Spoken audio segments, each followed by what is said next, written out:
విమర్శను కూడా స్వీకరించలేని రాజకీయ నాయకులు, రాజకీయ పార్టీలకు భవిష్యత్తు ఉండదు అనేసి ఒకసారి గుర్తుపెట్టుకోవాలి. తమ మీద ఎవరైనా విమర్శ చేస్తే, విమర్శ వస్తే అందులోని మంచి చెడుల్ని విశ్లేషించుకొని ముందుకు వెళ్ళాలే తప్ప అలా కాకుండా విమర్శలకు తాము అతీతులం అన్నట్టుగా వ్యవహరించడం, దాన్ని ఏమంటారో తెలుసా? నియంతృత్వం. ఆ లక్షణాలు ఉన్నటువంటి పార్టీలు, నాయకులు ఎదిగిన దాఖలాలు ఎక్కడా కానీ కనిపించలేదు. తెలుగుదేశం పార్టీలో ఎందుకనో అలాంటి లక్షణాలు చాలా స్పష్టంగా కనిపిస్తున్నాయి. నేను చెప్పడం కాదు, అనేక మంది రాజకీయ నాయకులంతా కూడా మాట్లాడుకుంటున్నారు, జర్నలిస్టులు మాట్లాడుకుంటున్నారు, మాజీ ఐఏఎస్ ఆఫీసర్లు, మాజీ ఐపీఎస్ ఆఫీసర్లు మాట్లాడుతున్నారు. తెలుగుదేశం పార్టీకి అపరిమిత అధికారం, ఆ పార్టీ ఇష్టానుసారం చేయడానికి లైసెన్స్ దక్కినట్టుగా కనిపిస్తుంది అనేసి విమర్శలు కూడా గట్టిగా వినబడుతున్నాయి. అందుకే కూటమి ప్రభుత్వం మీద చిన్న విమర్శ చేసినా సరే వెంటనే కేసులు పెట్టి అరెస్ట్ చేసి జైలుకు పంపుతున్నారు, లేకపోతే దాడులు చేస్తున్నారు. గతంలో ఎప్పుడూ తెలుగుదేశం పార్టీ ఇలా ప్రవర్తించినా, వ్యవహరించినా దాఖలాలు ఎప్పుడు కానీ కనిపించలేదు. ఎందుకనో ఈ దఫాలో కొత్త సంప్రదాయానికి తెలుగుదేశం పార్టీ శ్రీకారం చుట్టినట్టుగా కనిపిస్తుంది. ఇదేమైనా ఆ పార్టీకి మంచి చేస్తుందా అంటే అలాంటిదేమీ ఉండదు. అది ఎందుకు గ్రహించలేకపోతున్నారో అర్థం కావడం లేదు. వీళ్ళ యొక్క ఓవర్ కాన్ఫిడెన్స్కి కారణాలేంటి? మేబీ కూటమి, ఈ కూటమి ఇలానే ఉంటుంది కాబట్టి మనం ఏమి చేసినా ప్రజలు మనల్నే ఆదరిస్తారు, ఎలాగోలా గెలిచిపోవచ్చు. 164 వచ్చాయి, నెక్స్ట్ ఎంత తగ్గినా కానీ అట్లీస్ట్ 150 అయినా వస్తాయి కదా, 140 సీట్లైనా వస్తాయి కదా, మనం కూటమిగానే ఉంటాం కదా. పవన్ కళ్యాణ్ సపోర్ట్ ఉన్నంత వరకు ఆ కమ్యూనిటీ వాళ్ళు మనకి సపోర్ట్ చేస్తారు కదా అని చెప్పేసి వ్యవహరిస్తున్నారా, అలా ముందుకు వెళ్తున్నారా అంటే మేబీ ఉండొచ్చేమో. ప్రజాస్వామ్యం గురించి తెలుగుదేశం పార్టీ ఊకదంపుడు ఉపన్యాసాలు ఇవ్వడంలో తెలుగుదేశం పార్టీ నేతల తర్వాతే ఎవరైనా సరే, వాళ్ళ మీడియా తర్వాతే ఏ మీడియా అయినా సరే, ఎక్కడైనా కానీ ఆ పార్టీ ఏలుబడిలో ఆంధ్రప్రదేశ్లో ఏం జరుగుతున్నదో ప్రత్యేకంగా చెప్పాల్సిన పని లేదు.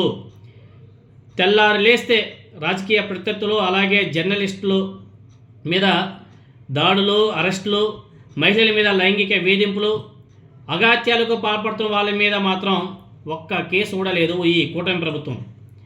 అరెస్టులు అంతకన్నా లేవు, పైపెచ్చు బాధితుల మీదే కేసులు, అరెస్టులు జరుగుతున్నాయి. కూటమి పాలనలో కొత్త ట్రెండ్ని చూస్తున్నామని చెప్పేసి ఈ మధ్య వైఎస్ జగన్మోహన్ రెడ్డి గారు పదే విమర్శలు చేస్తున్నారు.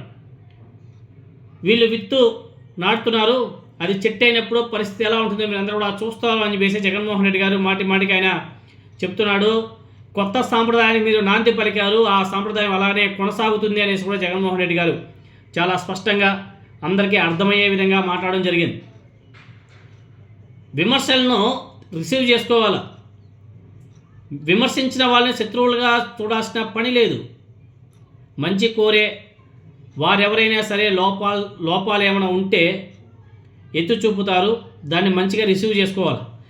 విమర్శలను కూడా స్వీకరించే సంస్కారాన్ని బట్టి ఎదుగుదల ఆధారపడి ఉంటుంది అనేది ఈ ఒకసారి తెలుగుదేశం పార్టీ నాయకులు నారా చంద్రబాబు నాయుడు గారు, నారా లోకేష్ గారు తెలుసుకోవాలి. పేరుకే కూటమి ప్రభుత్వం, అంతా కూడా తెలుగుదేశం పార్టీదే పెత్తనం, అది మీకు అందరికి కూడా తెలిసిందే. ఇంకా మన పవన్ కళ్యాణ్ గారి గురించి మనం ఎంత తక్కువ చెప్పుకుంటే అంత మంచిది. ఆయన ఆంధ్రప్రదేశ్లో ఒక రోజు ఉంటే 6 రోజులు హైదరాబాద్లో ఉంటాడు. 99 పైసలకే ఎకరా భూమి ఇవ్వడం బహుశా ప్రపంచంలో ఏ దేశంలోనో ఏ రాష్ట్రంలోనో ఉండదేమో. ఆంధ్రప్రదేశ్కే ఆ ఘనత దక్కుతుంది. ఇదేమని ప్రశ్నించే వాళ్ళని జైలుకి పంపడమో, లేకపోతే రాష్ట్ర అభివృద్ధి నిరోధకులనే వీళ్ళంతా కూడా రాష్ట్ర అభివృద్ధి నిరోధకులు అని చెప్పేసి ముద్ర వేయడమో, లేకపోతే వాళ్ళ మీద దాడులు చేయడమో, అరెస్టులు చేయడమో చేస్తూ ఉంటారు. ఇక రాజధాని అమరావతి పేరుతో నిత్యం మనందరం కూడా చూస్తున్నాం కదా, నిత్యం భూ సమీకరణ అని చెప్పేసి మాట్లాడతారు. ఒక ప్రహసనమే అనేసి దాని గురించి చెప్పుకోవాలి.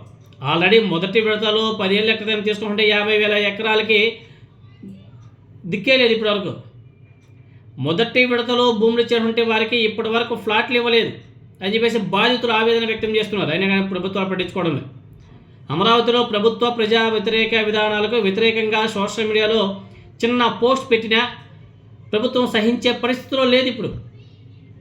ఈ విషయం మీద సుభాష్ అనే ఒక కస్టమ్స్ ఉద్యోగి, ఐ థింక్ తిరుపతి అనుకుంటా. అతని మీద సస్పెన్షన్ వేటు కూడా వేసింది ఈ కూటమి ప్రభుత్వం, ఆయన ఏదో ప్రశ్నించారనేసి. అసలు అమరావతికి ద్రోహం చేస్తున్నది ఎవరు? లోతుగా పరిశీలన చేస్తే చాలా బాగా అర్థమవుతుంది. అలాగే అమరావతి శ్రేయోభిలాషులైనటువంటి కేంద్ర మాజీ మంత్రి వడ్డే శోభా నాగేశ్వరరావు, అదేవిధంగా ఏబి వెంకటేశ్వరరావు, తర్వాత జాడా శ్రవణ్ కుమార్ గారు, వీళ్ళందరూ మాట్లాడితే అక్కడి రైతులకు ప్రభుత్వం ఏ రకంగా మోసం చేస్తుందో అర్థమవుతుంది. పాలనలో తప్పుల్ని ఎవరైనా చెబితే పాలకులు సానుకూలంగా తీసుకోవాలి, ప్రజలకు నష్టం కలిగించే విధానాన్ని సరిదిద్దుకోవాలి. అలా చేయడం అనేసి మాటెత్తితే అరెస్టులు, కేసులు, దాడులు, పరిపాలన ఏ రీతిలో సాగుతుందో దీన్ని బట్టి మనం అర్థం చేసుకోవచ్చు. పోనీ తప్పుడు పోస్టుల్ని సోషల్ మీడియాలో పెట్టిన వారిని అరెస్ట్ చేస్తుందా అంటే అలాంటిదేం లేదు. తమ ప్రత్యర్థుల మీద తెలుగుదేశం పార్టీ, జనసేన నాయకులు చెలరేగిపోతూ ఉంటారు. వైసీపీ మీద అయితే ఇష్టానుసారంలో నోటుకొచ్చేట్టు బూతులే, తీవ్ర స్థాయిలో అభ్యంతరకర పోస్టులు పెడుతున్నారు. వాటి మీద వైసీపీ వాళ్ళు ఎన్నిసార్లు ఫిర్యాదులు చేసినా పోలీసులు ఎఫ్ఐఆర్ నమోదు చేయడంలో కూడా వెనుకడుగేస్తున్నారు. ఎన్నిసార్లు ఫిర్యాదులు చేసినా పోలీసు ఎఫ్ఐఆర్ నమోదు చేయడం లేదని చెప్పేసి వైసీపీ నాయకులు విమర్శలు కూడా చేస్తున్నారు. ఇది నిజం కూడా. చివరికి ఈ ప్రభుత్వం ఎంతవరకు వెళ్ళిందంటే మాజీ మంత్రి అంబటి రాంబాబు గారి ఇంటి మీద 5-6 గంటల పాటు యథేచ్ఛంగా దాడి చేసినా ఇంతవరకు ఒక్కరిని కూడా అరెస్ట్ చేయలేదు అంటే ఈ కూటమి ప్రభుత్వం యొక్క పరిస్థితి, మెంటాలిటీ ఏమిటి అనేది అర్థం చేసుకోవచ్చు. ఒక మాజీ మంత్రి ఇంటి మీదే ఆ విధంగా చేస్తే ఒకరిని కూడా అరెస్ట్ చేయలేదు అంటే ఇక సామాన్యుల మీద దాడులకు పాల్పడితే న్యాయం జరుగుతుందని ఆశించడం దాన్ని ఇంకా అత్యాశ అంటారు.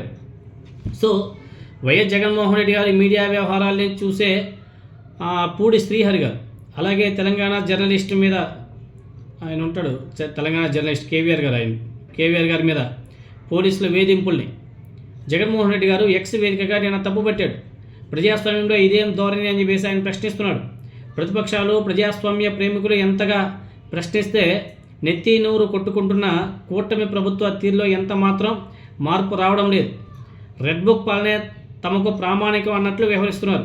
చివరికి ఇది తమ మెడకి చుట్టుకుంటుందన్న ఆలోచన తెలుగుదేశం పార్టీ నేతలో కొంతమంది వాపోతున్నా కానీ కొంతమంది ఎవరైతే యూత్ జనరేషన్ ఉన్నారో వాళ్ళంతా కూడా రెచ్చిపోతున్నారు. ఓల్డ్ జనరేషన్ అంతా కూడా భయపడుతున్నారు. ఇది మంచి పద్ధతి కాదనేసి, ఇది ఎంత మాత్రం ప్రయోజనం ఉండదు తెలుగుదేశం పార్టీకి దీనివల్ల అని వేసి చెప్తున్నా కానీ ఆ పార్టీలో ఉంటే యువత మాత్రం ఎగిరిగిరి పడుతున్నారు. ఒకవైపు కూటమి ప్రజాప్రతినిధుల దోపిడీ, విచ్చలవిడి అవినీతి, సామాన్యుల మీద దాడులు, కూటమి ప్రభుత్వం మీద వ్యతిరేకత ఉందనే ప్రచారానికి తోడవుతున్నాయి. దీంతోనే పాలకుల్లో మరింత అసహనం కూడా పెరిగిపోయింది. ప్రజాప్రతినిధుల్ని కంట్రోల్ చేయడానికి బదులు ఆ విషయం మీద ప్రశ్నిస్తున్న వారిని భయభ్రాంతులకు గురిచేసి వాళ్ళని ఇంకా ఎక్కువ భయపెడుతున్నారు. ఇలా భయభ్రాంతులకు గురి చేసే ప్రయత్నం ప్రభుత్వం వైపు నుంచి నిత్యం కొనసాగుతుంది. ఇది రాష్ట్రానికి, ఆ పార్టీకి, ప్రభుత్వానికి మంచిది కాదు అనేది ఒకసారి ఆలోచన చేసుకోవాలి. ఏబి వెంకటేశ్వరరావు, జాడా శ్రవణ్ కుమార్ వీళ్ళంతా కూడా గతంలో తెలుగుదేశం పార్టీకి ఫుల్ సపోర్ట్గా మాట్లాడారు, కూటమి పార్టీలకు. వాళ్ళందరూ కూడా ఇప్పుడు వ్యతిరేకమయ్యారు కదా. ఎందుకంటే ప్రభుత్వం తీసుకుంటే నిర్ణయాలు బాగలేవని చెప్పేసి వాళ్ళు చెప్తే వాళ్ళ మీద దాడులు, కేసులు ఏ విధంగా చేస్తున్నారో మనందరం కూడా చూస్తున్నాం. ఇది మంచి పద్ధతి కాదు. ఇలానే కొనసాగితే ఇంకా వ్యతిరేకత పెరిగే అవకాశం ఉంటుందే తప్ప ఎంత అణగదొక్కాలని చూస్తే అంత పైకి లేస్తుంది. అది మీకు అందరికి కూడా తెలిసిందే. కాబట్టి ఇప్పటికైనా సరే కూటమి ప్రభుత్వం మేల్కొని ముందుకు వెళ్తే చాలా బాగుంటుంది. లేదు మేము ఇంతే అంటే పరిస్థితిని మీ చేతులారా మీరే మీ పార్టీని మీరే నాశనం చేసుకుంటున్నారు అనేసి చాలా స్పష్టంగా ప్రజలందరూ కూడా ఆలోచన చేస్తున్నారు.